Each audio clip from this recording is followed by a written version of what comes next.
On this week's GTA 6 o'clock, how will you explore the map? Meet Raul Bautista and a new edition of the iFruit phone for GTA 6. It's all here on this week's GTA 6 o'clock.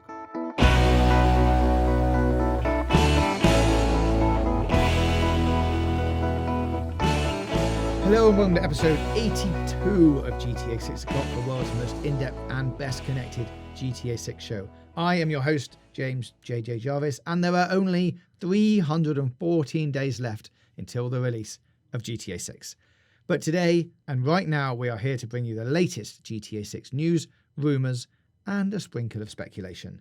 And alongside me to do just that is co-host Dan DD Dawkins. Hello, Dan. Hello there. Hi, Dan. How the are you doing? I'm doing fucking great, thanks. And if Nathan's been doing his job, he will bleep all of this out. So if not, welcome to the swear podcast of GTA 6 o'clock, which you all seemed to enjoy last week. Very much a little look at behind the scenes, wasn't it? Yeah, this was news to me as well. It turns out the episode went live with a few things that normally get cut from the show, including my potty mouth. So I'm really sorry about that.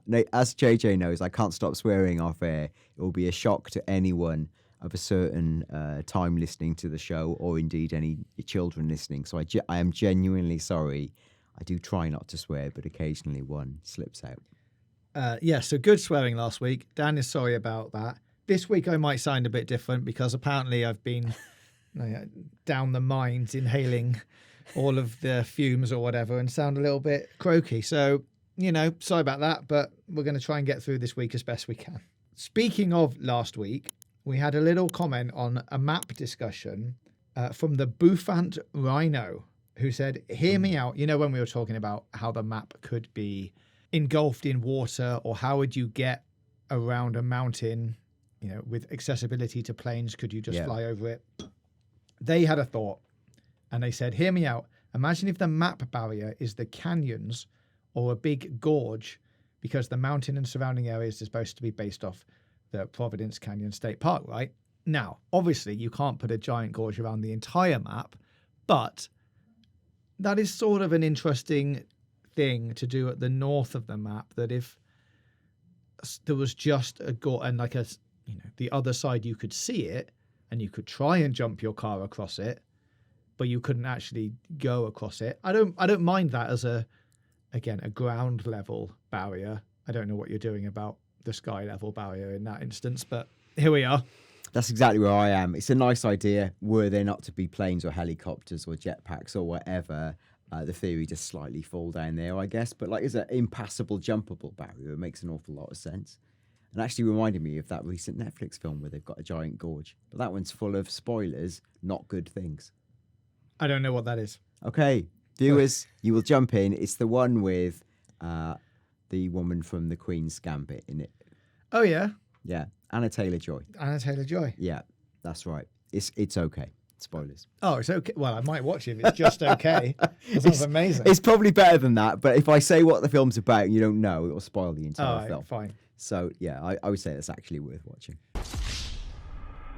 Well, then let's jump back into some GTA-related chat. And this week, as you would have heard at the top, we are focusing on one of the key characters from GTA 6. Meet Raul Bautista, we're going to say. Now, there's a couple of ways to pronounce this surname, as we have been discussing, Dan. I'm just going to put my flag in the sand and say Bautista, but I'm sure there are other ways to pronounce it. If any of you are listening... Well, we're going to get onto his heritage in a bit, but if any of you are listening who might know how to pronounce that in a more local dialect, please let us know somehow in the comments by typing it. Yeah, you put a phonetic version, which is like Bautista, but I would pronounce it like you say, Bautista, more like you said, the wrestler. So that makes more sense to me. Please correct us. We're not just swearing, we're sometimes getting pronunciations wrong. So on the Rockstar website, there are a couple of things attributed to him. Experience counts is one of the statements. Confidence, charm, and cunning. Raul's a seasoned bank robber, always on the hunt for talent, ready to take the risks that bring the biggest rewards. And there's a quote from him: "Life is full of surprises, my friend. I think we'd all be wise to remember that. And then an extra bit of blurb: a professional adapts. Raul's recklessness raises the stakes with every score. Sooner or later, his crew will have to double down or pull their chips from the table. In terms of the talent that he's on the hunt for, I'm imagining, are we thinking that this is Jason and Lucia? Because we see them later on working with him in various screenshots and clips. So I'm going to guess that this bit relating to he's looking out for talent and maybe he's found some in Jason and Lucia, and those are the people that are now in this crew that are going to have to either double down or pull their chips from the table. Yeah, that seems like the obvious implication, doesn't it? That they are like they've been recruited by this guy. It feels like there's a lot of quite obvious things to translate within this. The idea that he's like he represents like the levels up from where they begin robbing, kind of like a convenience store. What he's doing is levels above. Like it's got echoes of the heist we see in like the movie Heat, for example. Yes, it makes him look like a seasoned Robert De Niro style gangster, right? So yeah, them being involved with him. I guess the question is like, at what point do their paths intersect? Are they, I guess, like deliberately recruited? Do they meet through someone like a Brian Hedder, who's kind of like the gateway boss to someone who's a far more professional and potentially more dangerous world? Or is it maybe through someone who lives a slightly more exotic lifestyle? Because they talk about Raul's like his charm and his confidence. He's the sort of character you could imagine being on the Miami nightlife scene, and maybe you meet that way, and then you're kind of both of your interests in things are revealed and you coalesce. Or, you know, do you get involved with him because something you do interferes with something he's doing, and then you're sort of forced into his world? And there is talk of a score gone wrong, isn't there? That, you know, that causes their lives to escalate. So whether it's directly working with him or before, and then they get pulled into his world, I guess we don't know at this stage. And how do you think about the sooner or later the crew will have to double down or pull their chips from the table? Like, I would interpret this, as some of you pointed out last week, thank you very much, as like some kind of conflict in the ranks. Like, if Jason and Lucia are part of that crew that are either doubling down or pulling their chips, like they could be the ones who are trying to now get out of this situation because it's got too big for them and they don't want to go down that path. Or like you then have to set up the dynamic of maybe only one of them wants to get out and the other one is trying to coerce them into going, it'll be all right, let's just do one more score. But that whole dynamic feels a little close to the GTA 5 dynamic of, you know, one more score and then we'll be done. Yeah, it does. I'd wonder to what extent this aligns this game with the core events. You know, GTA 5 is all about heists. It's a big thing. And it almost implies that there's more of this again, more heists. Like, is that enough? Like, just doing more heists, will that feel satisfying enough? Or will it just be one part of a bigger whole? Or is it making it look like that because actually it's going to be something else? Do you think there's anything to be read into, like, the idea of, like, doubling down? Like, do you think that would have any like mechanical side to the game, or is it just a way to say that the stakes are always rising? I would look at that as you basically have to go all in or not at all. And it looks like from what we've seen, they're going to be going all in at some point. Yeah. When they've got the heavy artillery out and the bulletproof vests.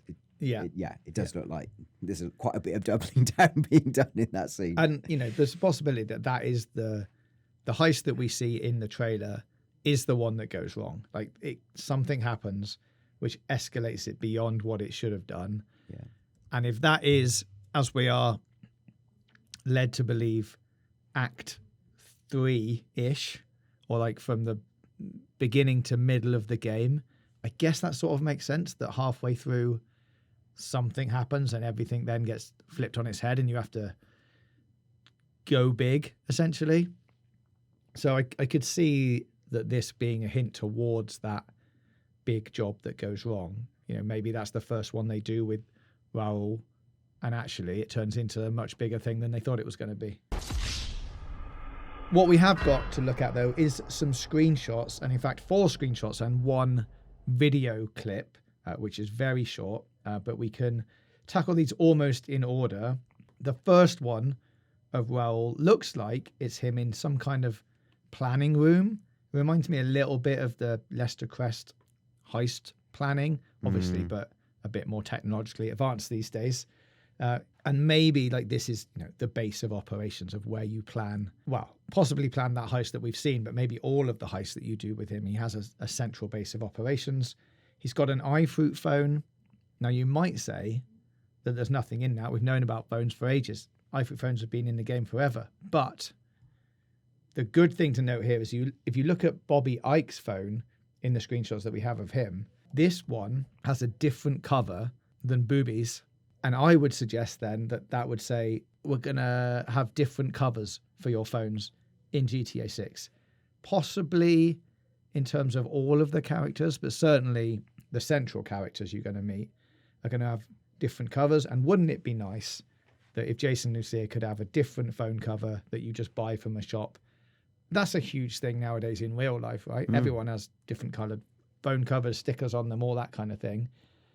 It would make sense to me that that's the next evolution of what we can do in GTA 5, which is custom backgrounds and custom colors, but only in GTA Online. This is now bringing it into effectively the single player story and going, if you're playing as Jason Lucia and you get your phone out, you can have whatever custom case that you bought from the shop on it.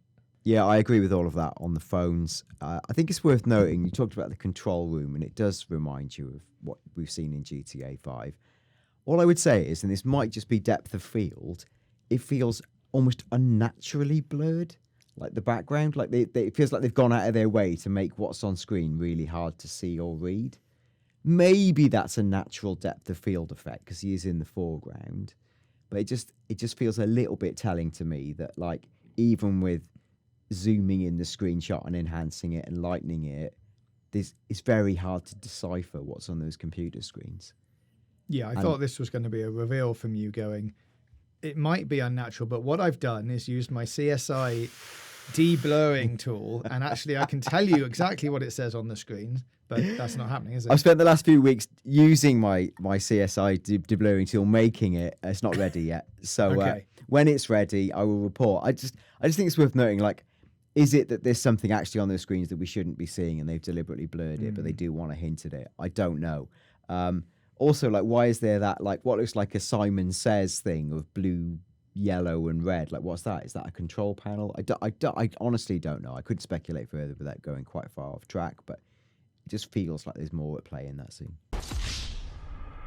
Something that's slightly easier to talk about is the second screenshot that we have with Raul in the car. Now here, he's wearing the same rubber gloves as we've seen in other robbery scenes. There's also money in the bag on the car seat. So we're going to assume that this is post-job or post-robbery. He's got a sight on the top of the gun, which suggests that adding attachments to weapons is probably going to be a thing in GTA 6. And he's also got the same glasses here that he's been wearing in the street shootout video that we'll look at next.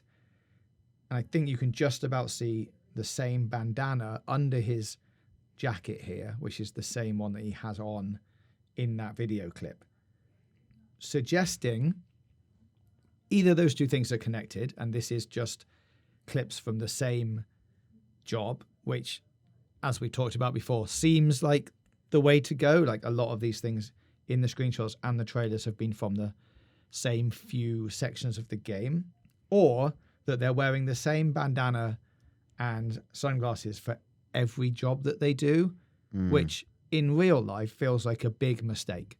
Because if you start to have a calling card, it's very obvious which jobs that you've done.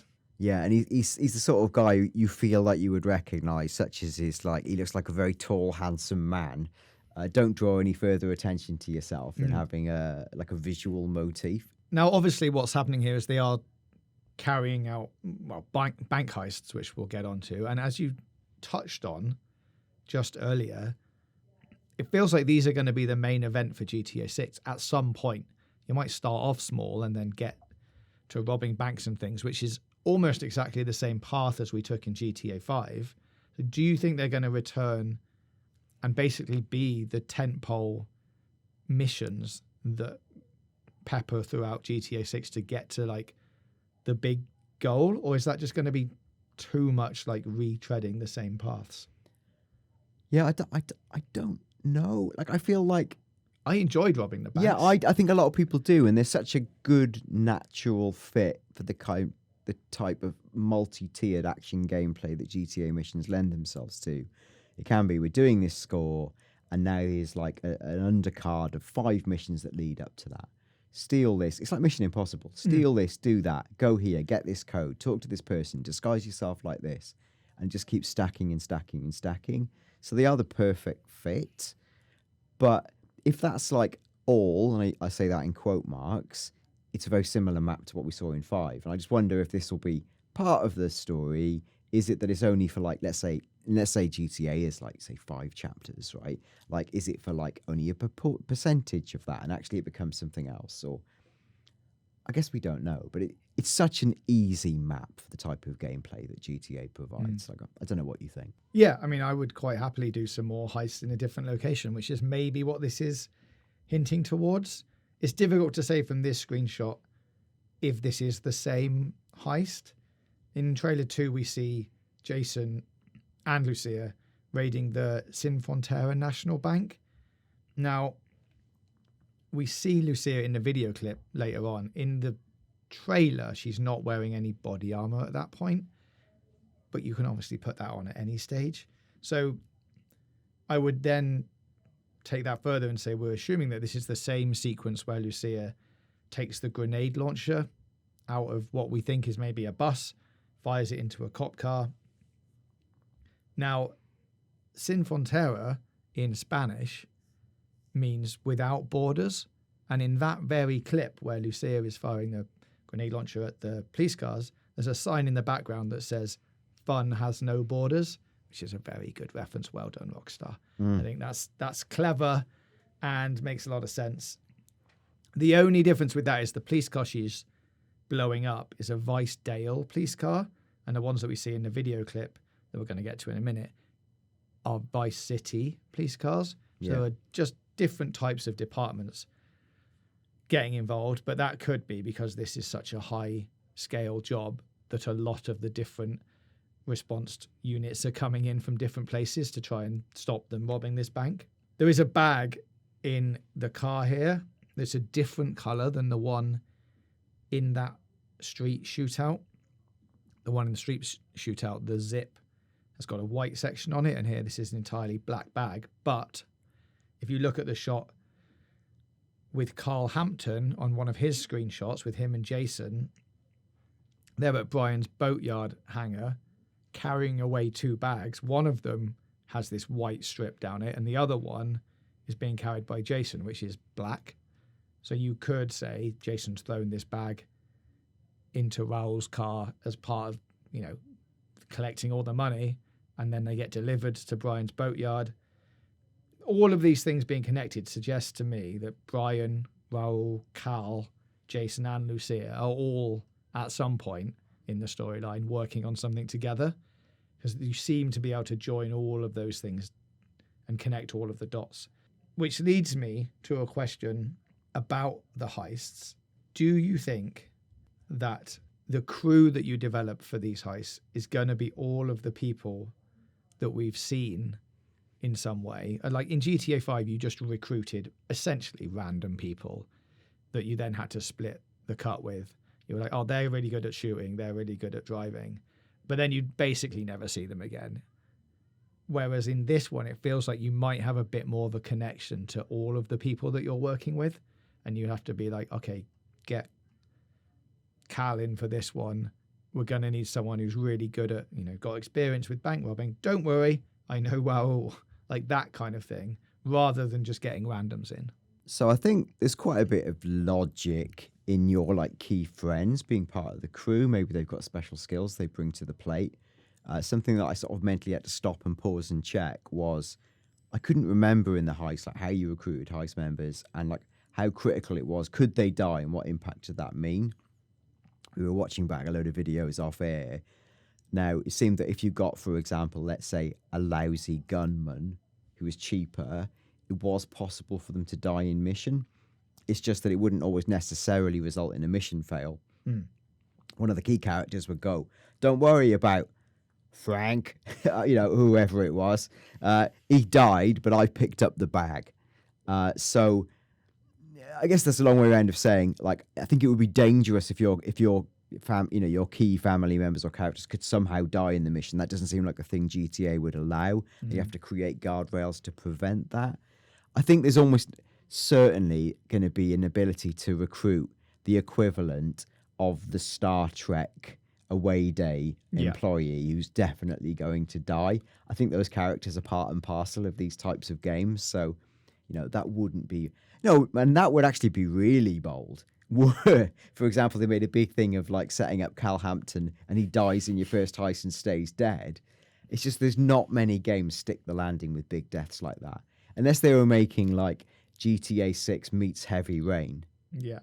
Which is for those of you who haven't played it, a quite old now sort of crime deduction game where characters could literally die. And things could happen that were literally irreversible. And that made for a really interesting but sort of wild gameplay dynamic where the game could end in the most depressing way possible.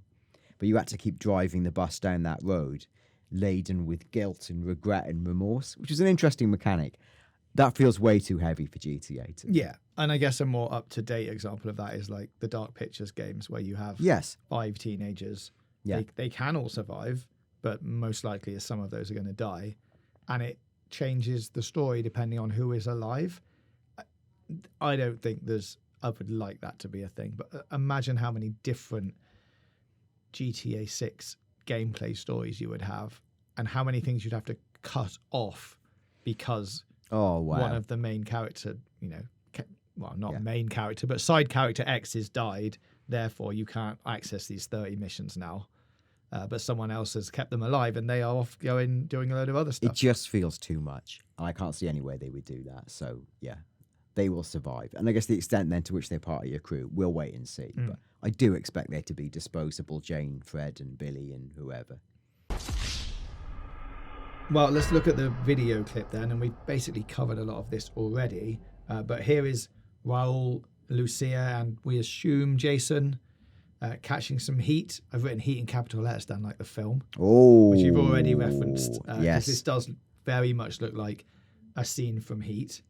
It also looks and feels very much like gameplay to me, but from a custom angle, obviously. But I think if you really go through this frame by frame, you can see Raul's hair that's like really good, but also a bit gameplay-y, a bit gameplay-y, where it's like there's enough things going on there that says that isn't a pre-rendered scene, or it's not something that you would consider a cutscene. It's definitely in-game assets. If it is in-game, there's lots of interesting things that will relate to some of the stuff we talked about, the nerdy stuff about patents, that as Raul sort of moves alongside the car, he actually uses the hand that isn't holding the gun to like slip along the car. Which is like maybe a thing that, if what we've heard is true about the Rage engine and the way it interacts with physics, characters will do naturalistic things in context based on where they are. So could the hand motion on the car be a thing that only happens, obviously because he's near the car, but it's like not even the game designers could have seen that coming. They just built the conditions that could happen. I don't know that, but it would be interesting if it's gameplay. What you can see here is a whole bunch of American flags. You can also see the flag for the state of Leonida, which is the one that's in between the two American flags in the background there. And we've got Vice City Police Department cruisers, as mentioned, confirming, I would say, that this location is downtown. Now, I have a theory about this, Dan, which I'd like you to entertain for a little bit. Now, this is, I'm going to say, the same heist that we've seen in the trailer and in some screenshots. So this is the crew robbing the Sin Frontera National Bank, which I think has a real life counterpart in the National Bank, in the City National Bank of Florida. Now there are quite a few of these, but this one I think is specifically located at 1450 Brickell Avenue, which puts this in the mainland, but in the southeast of the city, which I think makes sense location-wise for the Vicedale police cruisers that we've seen Lucia blowing up with a grenade launcher later on. Now, the building you can see in this clip with Raul putting his hand across the car here isn't actually the bank that they're robbing. I'm going to suggest that this, the one we see with the flags, is the building that's across the road from the bank. And in real life, that is the Four Seasons Hotel. Now, if you want to do a side-by-side here, hopefully Nathan will be able to pull this up. Yeah. You can get a Google Maps image of those flags and the Four Seasons Hotel, put it next to each other. I'm going to say they look very similar. And maybe this is the location of where this thing is happening. It doesn't quite match up architecturally. Sure. But with a little bit of, creative license on the building of the Four Seasons Hotel, I think you could convince yourself that this is the same street. Yeah, I can. As I say, there's obviously a degree of creative license. I can buy that. Well, there you go then. Done. That is officially that bank. That's the real life equivalent of the bank approved. So with that approved, let's look at a little bit of Raul's lifestyle. Now here he is on a boat. I'm going to assume it's his boat. Is this the same boat that Jason and Lucia are on in trailer 2? I'm saying maybe, but unfortunately, if I was really pushed, would probably lean towards no, because it doesn't quite match up. Like that boat that they're on has a massive bar in the middle of it. There's no controls. Like, unless this is the upper deck of that boat, which it could be. Yeah. It might just be another one of these boats, because all boats look the same once they get to super yacht standard. That would be the mistake that led to the "it's Michael's boat" thing. There you go. All boats look the same. Answer: not all boats are the same. So yeah. There's a couple of things here. Now he's got a different watch on in this screenshot than he does in some of the other screenshots and the bank heist. So a man of many watches. Well done, Raul. The location of this bridge looks like it's the Brickell Avenue Bridge in real life. That is the one in Florida that has the drawbridge system, like the one we can see there in the background, with it either raising up or coming back down again. Perhaps the most significant thing in this screenshot is the tiny thing just on the edge of the controls there. There's a tiny little paper cup. Now, that has on it the flag of Cuba, which we can talk about whether that is a hint towards another hint towards Cuba being in the game in some capacity, or is this a hint to Raul's heritage and he just likes to have the flag from where he's come from on all of his little paper cups. The official language of Cuba is Spanish. Bautista is a Spanish language name, and it's often used in reference to John the Baptist. So all of those things do match up for saying that I think he has some connection to Cuba in some way. The fourth screenshot, taken on the streets of Vice City. This looks to be in the Ocean Drive area next to the Ocean View Hotel. If you look at this area from trailer 1, you can see that the lights around the trees in the background there are very much the same. So that's a good indicator that we can place it there. I don't actually have too much to add on this screenshot, except to say that as you've been going through them, you might be doing this mentally in your mind.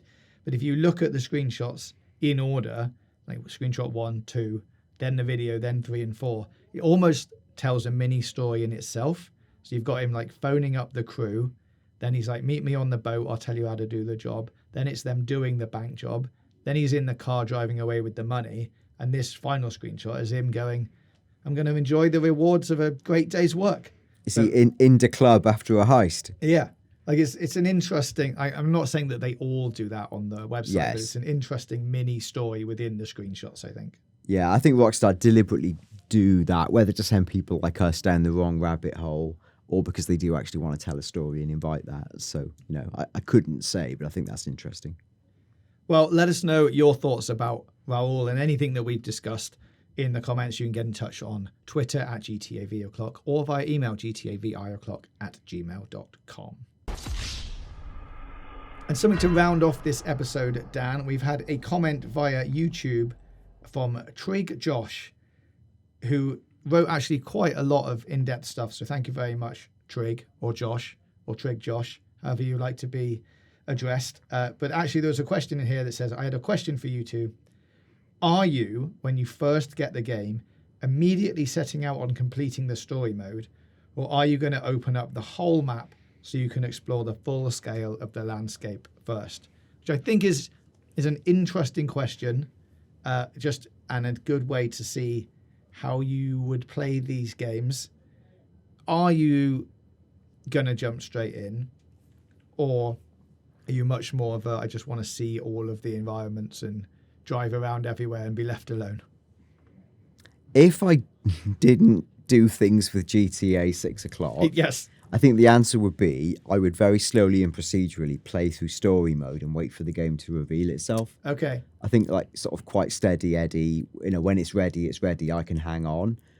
But that's not my reality. And I think I can remember even on GTA 5 o'clock, when we first got GTA 5, I think one of the first things we did was how quickly can we drive from the bottom of the map to the top. Yeah. You could probably still find that video on the channel. I think it was something like 15 to 20 minutes. I might be completely off base there. But I remember doing that quite consciously and going, how long does it take? Whatever vehicle we use, like standard car, wow, it's quite a big drive. So I dare say, depending on when we get access to the game, that's the sort of thing I could see us doing again. Because it's fun. But yeah, me on my own, I'd probably just play through bit by bit. I don't know how you feel. Somewhere in the middle, I think I would, knowing how these games are mostly structured, get up to the point which is where you've introduced most of the characters, you've been through all the tutorial missions, you've done a couple of main missions, and then it normally gets to that point where it goes, what would you like to do next? You can either go here or go over here. And at that point, I probably would normally choose to just drive a little bit and see, push the boundaries a bit, like how far you're actually allowed to go. Can you go through the whole map? Can you go and get a plane at this stage? What are you allowed to do within these parameters? And then go back to doing the story bit again. I think the most exciting bit about, Red Dead and the GTA games is all of the mysteries and the side stories that you might not necessarily get from the main mission, and just being able to go out and discover those things on your own. Obviously, one of the things I want to do first is go and discover the Bermuda Triangle, find all of the things at the bottom of the ocean, and go on a hunt for the skunk monster or whatever he was called. I can't remember. No, his name. I'm sure it's the skunk monster. Yeah, the skunk monster. So I'd like to do all of those things and basically then come back on here and say, look, a year and a half ago when we were talking about the Bermuda Triangle, we were right. Or just not mention it when we're wrong. It does raise a more interesting question about how much does GTA want you to explore. Like in San Andreas, for example, which is kind of anomalous, I guess, in the way it unlocked the environments. You couldn't get to like Las Venturas immediately. You had to unlock the right through the story to go to these places. And in fact, Las Venturas did feel almost like, I've said this before, like that city on Blazing Saddles they build out of cardboard pop-ups. It felt like really like this isn't a real place. You just stage manage some missions here. Now I imagine they're not going to be able to unless they for some reason close every bridge out of the part you start the game in, which suddenly open up. That feels a little bit forced, though. I don't think they'll be able to do that. But I imagine they will try within the story to keep you in areas, or then go, now is the time to go to Area X, Area Y. The story will keep pushing you out those places. So even if you don't want to randomly travel, it will let you do that. Yeah, they'd let you discover the whole map via the story in some way. It'd be like, actually, we need you to drive from here up to the national park, please, for some reason. And then you would do that, and along the way you would be like, oh, maybe I'll stop off over there, or maybe I'll take a slight detour. It's not going to show you all of the nooks and crannies, but it will definitely uncover all of the map as you go. Yeah, and they haven't got quite the same luxury as, say, a game like the Zelda games, like Breath of the Wild, where in theory you could visit all of the map immediately. But if you went to the desert without the right clothes or equipment, you basically fry alive in about 2 minutes. So it felt like you were literally in foreign alien lands. So that's not a thing GTA can do. That you can't drive out to the desert and suddenly go, you've been burnt to a crisp in 3 seconds. No. That's too wacky. And they're not going to do you need to pass your driving test before you can get in a car. Yeah. That takes at least 5 hours to pass your driving test. Unless refueling is in the game, and then they say you can't get to this area because you're going to run out of fuel. Yeah, it's brilliant. All the petrol tanks are closed, and you can never refill once you leave the town. So stay here. Well, interested to hear how you guys are going to explore, or how you did explore when you got your hands on GTA 5, what you're going to do in GTA 6. Please put your comments in the comments below. If you're watching on YouTube, get in touch with us on Twitter at GTAVOclock or via email gtavio'clock@gmail.com. There is one more thing at the end of every episode we'd like to tell you to do, and that is to sign up for the newsletter. Oh, yeah. The Friday newsletter. Well, Thursday last week. So we had 2 days on Friday for #reasons. It's every Thursday at 6 p.m. BST. There's a newsletter, and you need to head to gamesradar.com/newsletter. Just click on the GTA 6 o'clock newsletter. It should be really obvious. And then you will get a newsletter that's like a handy version of what you get in this show, plus some extra bits. Do check it out. And do let us know what you thought about this week's episode. There are obviously many more characters to cover in the few... I'm going to do that again. Sorry, Nathan. And do let us know what you thought about this week's episode. There are obviously many more characters to cover. We still have a few more locations to visit. So please let us know what you'd like us to do next. And we'll be back next week for another episode of GTA 6 O'Clock.